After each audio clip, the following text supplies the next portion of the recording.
जेल होए तो बेल न पाइबा, जेल होए तो बेल न पाइबा।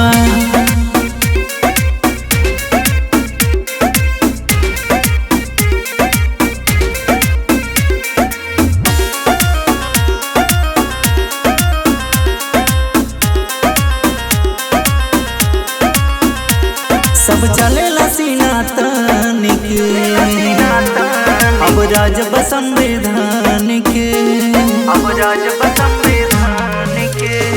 सब चलेला सीना तान के, अब राज संविधान के।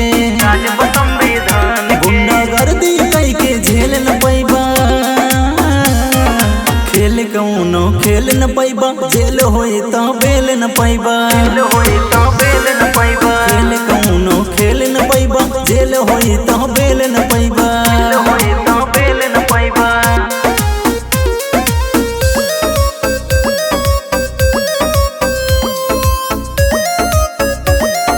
जेल होए तो बेल न पाइबा।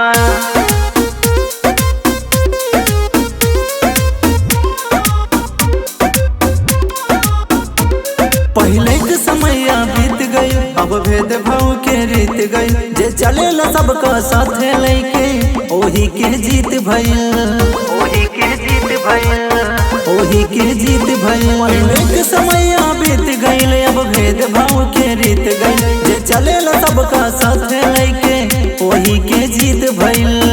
ओही के जीत भइल। गुंडागर्दी कई के झेल न पैबा,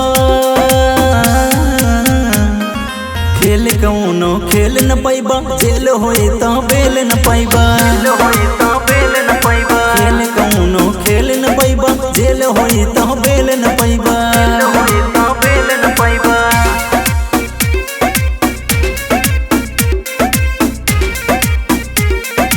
जेल होए तो बेल न पाइबा। जेल होए तो बेल न पाइबा।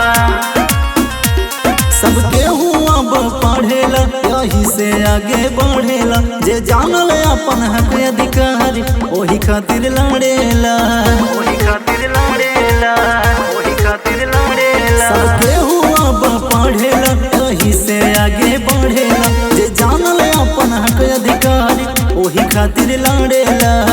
ओही खातिर लड़ेला। गुंडागर्दी कई के झेल न पैबा, खेल कौनो खेल न पैबा। जेल होए तो बेल न पैबा, जेल होए